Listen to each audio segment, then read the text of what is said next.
बिस्मिल्लाहिर्रहमानिर्रहीम। अस्सलाम वालेकुम। मैं हूं बिशारत राजा शायरदार से एक और वीलाग के साथ आपकी खिदमत में हाज़िर। मेरे साथ मौजूद है असद तूर साहब। नाज़रीन, आप हमेशा कमेंट्स में पूछते थे कि यार असद तूर साहब कहाँ गए हैं, तो मैं आज इनसे ये पूछूंगा कि ये इतने दिन कहाँ गायब रहे। को इन्होंने अपना वीलाग किया, उसमें बताया भी है।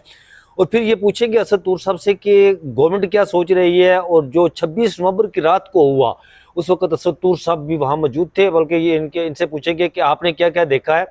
और फिर आपको बताएंगे कि इमरान खान साहब से जो मज़ाकरात के हवाले से जो बात की जा रही है और उन्हें क्या कहा गया और खान साहब ने आगे से क्या जवाब दिया।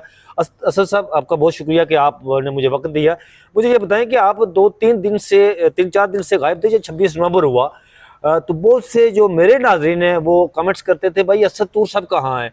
आप उन्हें कहीं तलाश कर, मैं उन्हें जवाब देता था यार मेरी बात तो उनसे हुई है, वो ठीक है लेकिन महफूज हैं। ये बताएं कि कहाँ थे आप इतने दिन। अच्छा, मैं शायद वालिद साहब, आपको पता है हमारे सीनियर मतीउल्लाह जान साहब गिरफ्तार हो गए थे और मेरे तो मेंटोर भी हैं।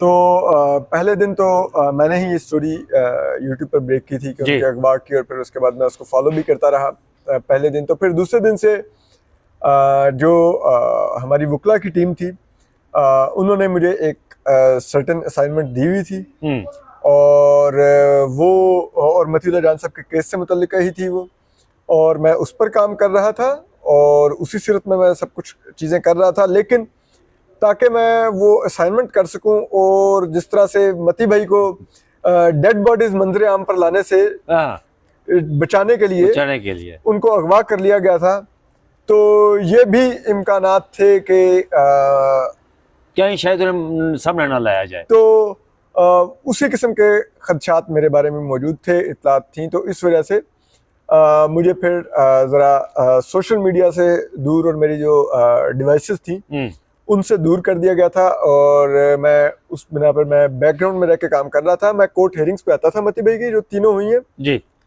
इस्लामाबाद हाई कोर्ट में भी आया, एटीसी में भी गया, मैंने देखा जी।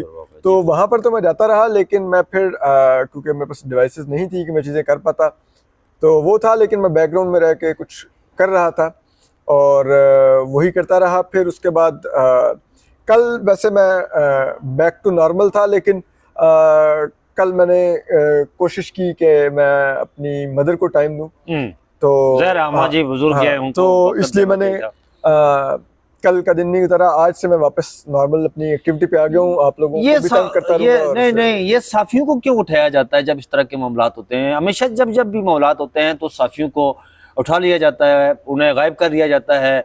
कुछ दिनों के बाद हमारे लाहौर के शाकर अवान साहब को भी उठा लिया गया था। ये ऐसे क्यों करते हैं, क्यों होता है? मैंने भी एक वीला किया, उस पर भी मुझे कहा गया कि ये बहुत सारी चीजें हुई है, तो ऐसा क्यों होता है? देखिए, मेरा बड़ा सादा सा इसमें एक आर्गुमेंट है बिशारत राजा साहब, झूठ का इलाज सच होता है।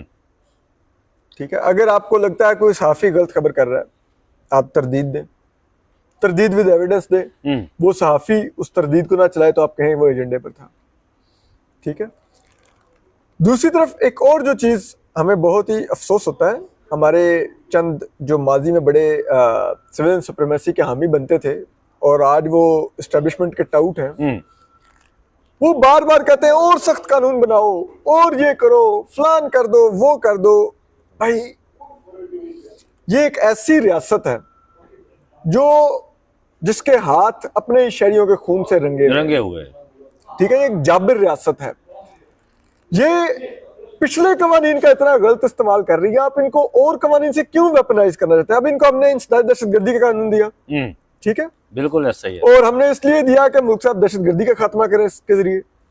इन्होंने 90% प्लस उसमें केसेस सियासी कारकुनों और सियासी रहनुमाओं पर दहशतगर्दी बनाकर डाल दी, और फिर कहते हैं दहशतगर्दी की अदालतें देखो काम नहीं करती। भाई, ये उनके ऊपर आपने इतना ओवर बर्डन डाल दिया। वैसे 2700 से ज्यादा मुल्क में दहशतगर्दी के मुकदमात दर्ज किए हुए हैं, उनमें से जाके देखिए कितने सच्चे हैं, बल्कि 95% उनमें से मुकदमात मुकम्मल झूठे हैं। तो फिर आप कह रहे हैं इनको हम ये भी दे दें कि जी आप इंटरनेट को भी ये कर लो, आप फलां भी कर लो, आप सहाफियों के साथ भी ये कर लो, सो कॉल्ड फेक न्यूज के नाम। तो मतलब बिशारत राजा साहब, आप आज ये जो मौजूदा सेटअप है ना, आप इसके टाउट बन जाए, आप जितनी मर्जी झूठी खबरें करें, आपका कोई बाल बीका नहीं कर सकता। आप इस रियासत के नाकिद हो, आप जितना मर्जी कलमा हक बुलंद करेंगे, सच बोलेंगे, आप उतना ज्यादा निशाना बनेंगे। ठीक? और ये अभी ईमान मज़ारी ने कल इस पर गुफ्तगू भी की, ट्वीट किया उन्होंने कि यहाँ से 2 नौजवान जो रेडी लगाते थे, वो बात नहीं सुनाते, दहशतगर्दी की कर रहे हैं जी। वहां पर पुलिस जाकर खाना खाती थी, चाय पीती थी, वो किसी वजह से निकारी हुए, पैसे नहीं दिए उन्होंने 9 मई का केस डालकर ऊपर मुकदमा और उन्हें बंद कर दिया दहशतगर्दी का थाने में। ये तो वो मैं उधर मौजूद था ईमान मज़ारी के साथ। अच्छा। वो एफआईआर में नामजद ही नहीं थे। यही तो बात है ना, यहाँ पर तो 9 मई में जिम्नी में लोगों को डाला जा रहा है ना जी, वो तो कहीं मौजूद ही नहीं होता बंदा, इंसिडेंट क्या ही होता है, उसको डाल दिया जाता है 9 मई में। अच्छा मुझे ये बताएं असद तूर साहब, मैं उसी तरफ आऊंगा जो आपने सिविलियन सुपरमेसी की बात की, जो नाम निहाद टाउट बड़ी डटाई से, बड़ी अब उसको क्या कह सकते हैं, बेशर्मी से वो टीवी चैनल्स पर बैठकर और वीलॉग्स में वो जिक्र करते हैं और वो इनकी कसीदा खानी करते हैं जनाब इसकी, और कहते हैं कि नहीं ये तो कुछ भी नहीं है, और भी हालात टाइट होने चाहिए, सख्त कानून लाने चाहिए। मुझे ये बताएं कि 26 नवंबर को, आप 25 नवंबर को तो मैंने देखा था आपने वीलॉग किया था वहां से श्रीनगर हाईवे से जाकर, 26 नवंबर को जब मैं उस वक्त वहां मौजूद था, जिस वक्त मैं वो सोहेल रशीद वहां मौजूद थे जब ये सारा इंसिडेंट शुरू हुआ। वो कुछ सबूत एविडेंस आपके सामने लाएंगे, सोहेल रशीद साहब उस पर वो काम कर रहे हैं। मुझे ये बताएं कि आप वहां मौजूद थे जब ये सारा कुछ हुआ, तो आपने क्या देखा? अच्छा बिशारत राजा साहब, मैं जो मेरा वहाँ पे रात वाला वीलॉग है, जो ऑपरेशन शुरू होने से चंद लम्हे पहले मैंने रिकॉर्ड किया था। ठीक है। और मैं उसमें शुरू हुआ था, मैंने रिकॉर्डिंग शुरू की थी वो कुलसुम इंटरनेशनल से पीछे जो प्लाजा 7th एवेन्यू के उस तरफ जी, उधर से मैंने शुरू की थी।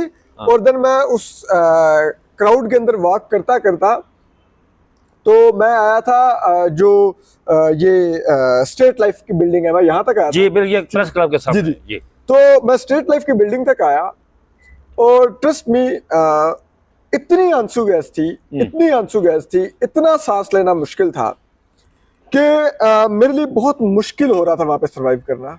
मुझे सांस नहीं आ रही थी, रिकॉर्डिंग मुश्किल हो गई थी। आप सांस लेंगे तो कुछ देखेंगे तो प्रोग्राम में कुछ नजर आ रहा था, मैं कुछ बोल पा रहा था, तो मुझे मजबूरन वो वीलॉग वहां पर कंक्लूड करना पड़ा। ठीक है।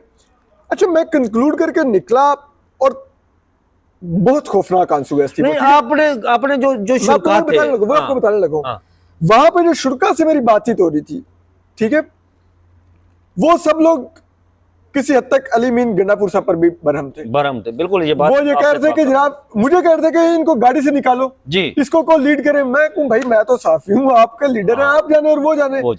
फिर जो दूसरी खौफनाक चीज मैं आपको बताने जा रहा हूँ वो ये थी कि मैं जब वहां से निकल के पोली क्लिनिक की तरफ आया, क्योंकि आपको पता है वो बिल्कुल स्ट्रेट उसी लेन में पोली क्लिनिक बनता है। तो राज साहब पोली क्लिनिक जब मैं आया तो इतनी वहां पे भी आंसू गैस थी, इतनी वहां पर वो सांस लेना मुश्किल थी कि मुझे एकदम एहसास हुआ, मैंने कहा अंदर मरीजों की क्या हालत होगी। तो अंदर तो वो एंटर होने नहीं दे रहे थे कैमरे के साथ, तो मैंने बाहर जो लोग मरीजों के साथ जो अटेंडेंट्स थे वो बाहर जब आ जा रहे थे तो मैंने उनसे पूछना शुरू कर दिया कि अंदर क्या हालत है। तो उन्होंने बताना शुरू किया कि भाई अंदर भी सांस लेना मरीजों को मुश्किल हो रहा है, कॉरिडोर के कमरे आंसू गैस से भरे हुए हैं। मैं भी ये कर रहा हूँ तो उसी दौरान मुझे वहां पर 2 लोग मिले, 2 मुख्तलिफ लोग। एक ने मुझे बताया कि उनके एक अजीज की डेड बॉडी पड़ी हुई अंदर और वो अभी उधर स्नाइपर की गोली का निशाना बनाना है बकौल उनके।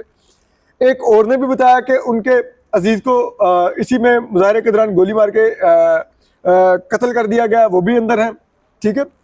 2 बॉडीज का मुझे उस वक्त खड़े उस वक्त ऑन कैमरा बताया हुआ, मेरा वीलॉग में मौजूद है, आप रिकॉर्ड पर देख सकते हैं। ठीक है। तो अभी ऑपरेशन शुरू नहीं हुआ था तो वहां पर ऑपरेशन शुरू करने से पहले जी मैं आपको कह, मैंने ऑपरेशन शुरू होने से कोई तो आप कह ले आधा घंटा पहले वीलॉग खत्म किया होगा, क्योंकि सच्ची बात है मेरे लिए सर्वाइव करना मुश्किल हो गया था वहां पर। ठीक है। बिल्कुल ऐसा ही है। लेकिन मैं अब एक चीज आपको कहना चाहूंगा, अगर मैं इनकी ये कहते नहीं हमने तो वहां पे गोली चलाई नहीं है जी, ये वहां पे कोई बंदा मरा नहीं है ना, ये कहते हैं वहां पे तो हुआ ही नहीं कुछ। मुझे एक चीज बताइए, क्या ये मुजाहिरीन आंसू गैस और लाठीचार्ज से जाने वाले थे? ये 3 दिन से आंसू गैस खा रहे थे। ठीक है। मैं तो चले मैं नहीं सर्वाइव कर सकता ये आंसू गैस, मैं नहीं कर सका, लेकिन भाई वो 3 दिन से खा रहे थे। तीसरे दिन रात को ऐसा कौन सा हुआ चमत्कार के वो सांसू कैसे भाग गए। मैं एक बात आपको और बताता फिर हूँ। अब एक बात बताइए, यहाँ पर 30 से 50 हजार के करीब का क्राउड इस्लामाबाद में दाखिल हुआ था जी मिनिमम, ठीक है।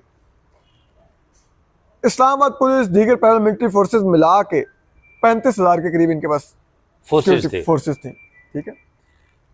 क्या वो 30-35 हजार लोग 40-50 हजार लोगों को सिर्फ लाठियों से आगे लगा सकते थे? और वो 40-50 हजार लोग जो बहुत कमिटेड थे, ठीक है, जो 3 दिन से आंसू गैस भी खा रहे थे, लाठियां भी खा रबड़ रहे थे, की गोलियां भी रबड़ की गोलियां भी खा रहे थे, लेकिन हिल रहे नहीं थे। तो इट मींस आपने फिर वायलेंस का वो लेवल टच किया जी कि जो वो एक्सपेक्ट नहीं कर रहे थे, ठीक है। वो जाहिर बात है यार, वो पॉलिटिकल वर्कर थे, वो कोई दहशतगर्द नहीं थे कि वो लड़ने आए हुए थे। मैं एक बात आपको बताऊं, थोड़ा सा मैं आपको रोकूंगा। आपने बात की असद तूर साहब, मैं और सोहेल रशीद जब ये फायरिंग शुरू हुई ना, तो हम खैबर प्लाजा के बिल्कुल सामने खड़े थे। तो खैबर प्लाजा के सामने अली अमीन गंडापुर की गाड़ी और बुशा बेगम उस गाड़ी में बैठे हुए थे। मैंने वहां पर जो शुरकात थे उनसे मैंने उनके व्यूज जब जानने की कोशिश की, तो वो बहुत भरम थे इस बात पर कि अली अमीन गंडापुर, वो कह रहे थे ये 5 अक्टूबर भी आया था, भाग गया था, या आज फिर छोड़कर भाग जाएगा, इस खदशात का वजह कर रहे थे। मैंने वो पूरा वीला किया। जब वो वीला अपलोड हुआ तो लोगों ने मुझे कहा ये प्लांटेड इंटरव्यू था। मैंने कहा कि ऐसी बात नहीं है। मीनवाइल मैं अपना वीला करके सोहेल रशीद साहब के साथ वीला कर रहा था। तो जब ये हम वीला कर रहे थे, हम 8वें के 9वें मिनट पर जब पहुंचे ना, तो फायरिंग शुरू हो गई थी। वहां से वो कुछ है, आप प्रेजेंट थे वहां? मैं बिल्कुल वहां मौजूद था, और सोहेल रशीद साहब भी मौजूद थे वहां पे। और वो कुछ चीजें रिकॉर्ड पे है, मैंने आपको पहले ऑफ द रिकॉर्ड बात की आपसे। तो मैंने जो देखा वहां पर, जो शुरकात थे, कमिटेड थे जिस तरह आपकी बात को लेकर चलते हुए, लेकिन उनके हाथों में मैंने मास्क देखे, पानी की बॉटल्स देखी और नमक की पुड़िया देखी। आपने उनके हाथों में कोई रॉकेट लॉन्चर देखा, तोप देखी, कोई बंदूक आपने देखी कि 47 या कोई और? देखे, अगर वो शुरका मुसल्ला होते, देखे, आपको इस बात का अंदाजा होना चाहिए, अगर इस तरफ से रियासत की तरफ से वो बेना तौर पर फायरिंग हो रही थी तो वो भी फिर जवाब देते, ठीक है। तो यहाँ पर तो गदर मच जाता। लिटरली इस्लामाबाद के अंदर इस शाहराह के ऊपर एक खाना जंगी की कैफियत क्रिएट हो जाती और लाशों की तादाद शायद सैकड़ों में जाती, दोनों तरफ से। और दूसरी बात, आपको एक और बात कहूं, अगर शुरका मुसल्ला होते, इनकी जरूरत नहीं थी ऑपरेशन करने की। ये ऑपरेशन करते ही ना, क्योंकि उनको पता होता कि रिएक्शन भी आएगा, ये वन वे ट्रैफिक नहीं होगी, दूसरी तरफ से भी फायर आएगा, ये जाते ही ना उस तरफ, ठीक है। इनको भी मालूम था वो नहते हैं, ठीक है। और दूसरी चीज आपको एक बात कहूं, मैंने एक चीज जो अगले दिन सुबह आके नोट की, वो ये थी कि राय साहब, मैं, आपको पता है ये जो ODDCL टावर और ये टावर है, इन सब में बहुत ज्यादा फूलों के गमले लगे, बड़ा खूबसूरत से डेकोरेट किया था, सही है, ठीक है। और आपको पता है ब्लू एरिया के दोनों तरफ मुजाहिरीन मौजूद थे, बिल्कुल ऐसा ही है, दोनों तरफ। जब इस तरह की वायलेंस होती है ना, और अगर कोई, जिनको ये शर्त पसंद की टर्म यूज करने हैं, ठीक है, अगर इस तरह के शर्त पसंद आए हुए हों, तो उनका पहला टारगेट पता क्या होता है? जब वो किसी जगह पे पहुंचते हैं, वो वहां पर बैंक लूटते हैं, ATM मशीनें आग लगाते हैं, आग लगाते हैं, ठीक है। एक गमला नहीं टूटा हुआ था, एक फूल नहीं टूटा हुआ बिल्कुल था, ऐसा, एक मेट्रो स्टेशन नहीं जला हुआ था, एक ATM मशीन नहीं, बल्कि मेट्रो स्टेशन के बिल्कुल करीब कंटेनर्स को आग लगी हुई थी जी। वो किसने लगाई, ये भी तो सामने आना चाहिए ना, बिल्कुल, उस कंटेनर्स को। लेकिन जो आप बात कर रहे हैं, कोई गमला, शीशा, खिड़की कुछ नहीं टूटे हुए थे, ठीक है। अगर वो शर पसंद थे, अगर वो खुदा ना खास्ता इस्लामाबाद में बुलवाई आए हुए थे, तो भाई आइडियल मौका था, ATM मशीनें लूटते, पैसे लेते, निकल जाते, ठीक है। वो टिपिकली पॉलिटिकल वर्कर थे, क्योंकि मैंने 3 व्लॉग्स उनके बीच में से रिकॉर्ड किए। मैंने पहला उनमें 26 नंबी, जब 26 वहां पे जाके रिकॉर्ड किया, बिल्कुल ऐसा ही है। हर कोई उसका सिर्फ एक ही था, इमरान खान, बिल्कुल लेके जाना है, इमरान खान लेके जाना है। और मुझे जो इन मुजाहिरीन में जो एक और फील आई, वो ये थी कि ये जो एहतजाज था, इसको PTI की क़यादत लीड नहीं कर रही थी, इनफैक्ट इसको मुजाहिरीन ड्राइव कर रहे थे। बिल्कुल, जो कारकुन था वो ड्राइव कर रहा था कि हमें इमरान खान ला के दो, और क़यादत को पुश कर रहा था कि तुमसे नहीं लड़ा जाता, हम तुम्हें आगे लेके चल रहे हैं, ठीक है। बिल्कुल ऐसा ही। तो ये हालात थे, ऐसे लोग, हाँ, अपना लीडर तो मांगने आए थे, लेकिन मेरा नहीं ख्याल कि वो कोई कत्ले आम या कोई लड़ने आए थे। और माजरत के साथ, यही रियासत हमने देखी है, यही इस्लामाबाद पुलिस देखी है, यही रेंजर्स देखी है, यही एफसी देखी है। जब टीएलपी वाले आते हैं तो ये उनके अंदर घुस के लबैक के नारे लगा रहे होते हैं, लबैक के नारे, ठीक है। बिल्कुल और वो पूरा मन पॉलिटिकल वर्कर्स थे और आप फौरन बदमाश हो गए। मतलब माजरत के साथ हमारी रियासत इस हद तक गीदड़ है, ठीक है, कि जब वो देखे कि दूसरी तरफ जिसे कहते हैं ना तगड़े लोग आ गए तो दुम टांगों में दबाते हैं और भाग जाते हैं, ठीक है। और अगर देखें कि पुरअमन शहरी हैं तो जो अपना आईनी हकूक मांगने आए हैं, तो ये एकदम लूमर से वो जानवर बन जाते हैं जिसका मैं नाम नहीं लेना चाहता, ठीक है। तो कुछ शर्म आनी चाहिए इन लोगों को। अच्छा, मैं इस सारे सिनेरियो में एक जो चीज सबसे मैं समझता हूँ कि दर्दनाक और कर्बनाक चीज सामने आई, वो ये थी कि लाशों का मजाक उड़ाया गया यहाँ पे। वो इंटेलेक्चुअल्स जो जब इमरान खान साहब का दौरे हुकूमत था तो उस वक्त एंटी स्टैब्लिशमेंट और बड़े आपके जानने वाले हैं, मेरे भी जानने वाले हैं, आपके दोस्त हैं, मेरे भी दोस्त हैं, वो बड़े एंटी स्टैब्लिशमेंट और प्रोग्राम और पता नहीं क्या क्या किया करते थे। ये जब वो सारा कुछ हुआ तो लाशों का मजाक, ये इसको कैसे आप देखते हैं? और अभी तक वो उसको उस कत्लेआम को जस्टिफाई कर रहे हैं, वो उसका दफा कर रहे हैं, वो जस्टिफाई नहीं कर रहे, उसका दफा कर रहे हैं वो। ये बड़ा राय साहब मेरे लिए तो ये जाती तौर पर देखना बहुत तकलीफ दे है, क्योंकि जब इन लोगों के ऊपर हमले हो रहे थे तो हम इनके साथ खड़े होते थे। आज इनको इन हमलों के ऊपर खुश होते देखना बड़ा तकलीफ दे है। और मैं राय साहब एक बात कहूँ, लोग बाज जस्टिफाई करने की कोशिश करते हैं कि यार उनके साथ असल में पीटीआई दौर में बुरा बहुत हुआ था तो उनके अंदर से बिटरनेस नहीं जा रही। तो फिर माजरत के साथ आप अपनी जात से बाहर नहीं आ रहे। बिल्कुल ऐसा, ठीक है। छोटी मोटी चीजें मेरे साथ भी पीटीआई दौर में, जी हाँ, बिल्कुल ऐसा ही है। लेकिन हमने कहा कि यार मेरी जात नहीं मैटर करती, वो असूल मैटर करता है, जिस असूल पर खड़े होने की वजह से पीटीआई दौर में भी हुआ था और आज भी हो रहा है। बिल्कुल ठीक है, हमारे लिए असूल मैटर करता है, मेरे जिंदा शख्सियात मैटर करती हैं। कल इमरान खान वापस आ जाए, मुझे अभी भी खुदा की कसम 90% श्योर है कि इंशाल्लाह इमरान खान के दौर में दोबारा सफर करेंगे। बिल्कुल ऐसा ही करेंगे, ठीक है। लेकिन कोई परवाह नहीं है यार, हमारे लिए इमरान खान नहीं मैटर करता, हमारे लिए प्रिंसिपल्स मैटर करते हैं, आईन और कानून मैटर करता है। और आज अगर इमरान खान के साथ पॉपुलर विल मौजूद है जी, एक पाकिस्तान की बड़ी तादाद अवाम की मौजूद है, तो मैं कौन होता हूँ अपनी जाती इनसिक्योरिटीज की बुनियाद पर उस विल ऑफ द पीपल के ऊपर प्रिवेल होने की कोशिश करने वाला कि कहूँ जी ये शरपसंद है, ये बलवाई है, ये आ जाएगा तो ये कर देगा, वो कर देगा, इसको आने ना। तो यार ये क्या बकवास है। अच्छा, एक सवाल जो मैं आखिरी सवाल, सेकंड लास्ट सवाल, इसके बाद एक छोटा सा सवाल आखिरी करूंगा। असद तूर साहब कहते हैं कि जिस हुकूमत के या जो साहिब इक़्तिदार होता है उसके हाथ अगर मासूमों के खून से रंगे हुए हों तो वो देर पा नहीं रहती। हुकूमत आगे क्या करने जा रही है? और एक बीच में उसी आखिरी सवाल भी साथ लेते जाए, इमरान खान से मुज़ाकरात के हवाले से भी बातचीत हो रही है कि वो आप उन अदारों पर तनकीद ना करें जो कौमी सलामती के अदारे, हम तो यही कहेंगे ना जी, कौमी सलामती के अदारे, उन पर तनकीद ना करें तो फिर मामला। तो खान साहब ने इनकार कर दिया इस पर, उन्होंने कहा कि यार हाउ कैन दिस पॉसिबल कि मैं ऐसा करूं। हुकूमत इस बीच में क्या कर रही है? सारा कुछ वो उसके हाथ तो अब तो सामने आ गया, सारी चीजें सामने आ गई। कभी ये कहते हैं बीबीसी को कि आप इस खबर की खत लिखकर कहते हैं तरदीद करें इस खबर की आप, और कभी इंडिपेंडेंट उर्दू को कहते हैं कि आप तरदीद करें। पाकिस्तान का निज़ाम अगर दाखिली साम्राज्य की खून शाम जबरू में दुबच्चा हुआ है तो वो तो इंडिपेंडेंट अदारे हैं ना, क्या वो ऐसा करेंगे? अच्छा, ये बहुत मज़े खेज है। मतलब जब आप मुल्क में जोकर्स को लाके बिठा देंगे ना तो वो यही हरकतें करेंगे, वो आपको मजाक देंगे, आपको हंसाएंगे, ठीक है।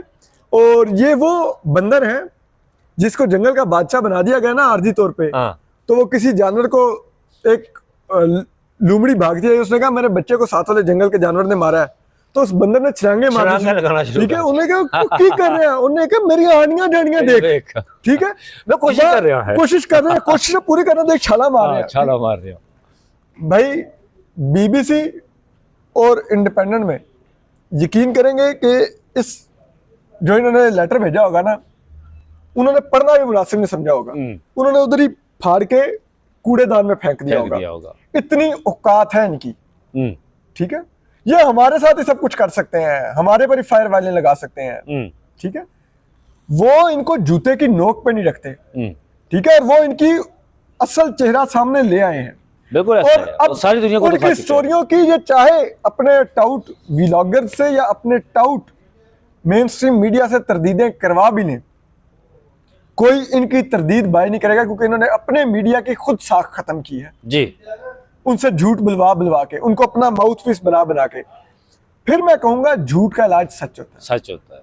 अगर आपने पाकिस्तानी मीडिया की साख रहने दी होती, पाकिस्तानी मीडिया इंडिपेंडेंटली इन्वेस्टिगेट करके, जैसे मतीउल्लाह जान साहब कर रहे थे, अगर बिलफर्ज मतीउल्लाह जान साहब इंडिपेंडेंटली इन्वेस्टिगेट करके ले आते कि भाई नहीं बिलफर्ज हिलाकते हुई, ठीक है, तो बीबीसी वगैरह की स्टोरीज पीछे रह जाती। पीछे रह जाती है, बिल्कुल ऐसा ही है। लेकिन जो इंडिपेंडेंट सहाफी था, आप उसको अगवा करके ले गए, ठीक है, उस पर आपने आइस डाल दी, ठीक है, जो कभी सिगरेट भी नहीं पीता जो यार, सिगरेट भी नहीं पीता, ठीक है, और जिसकी साख नहीं, हाँ, उनसे आप कह रहे हो बीबीसी की स्टोरी की तरदीद करो, तरदीद करो। उनकी कोई हैसियत नहीं, तो अब आप बीबीसी को लेटर लिख रहे हो यार, मतलब ये इससे बेहतरीन मजाक नहीं हो सकता। हाँ। कम से कम इस गवर्नमेंट को ये क्रेडिट देना चाहिए कि मजाक अच्छा जनरेट कर रहे अच्छा हैं, जनरेट। बयानियां नहीं बना पा रहे, मतलब गवर्नेंस नहीं कर पा रहे, मुश्ताक यूसुफी साहब को पीछे छोड़ के, पीछे छोड़ के, ठीक है। तो ये वो लोग हैं।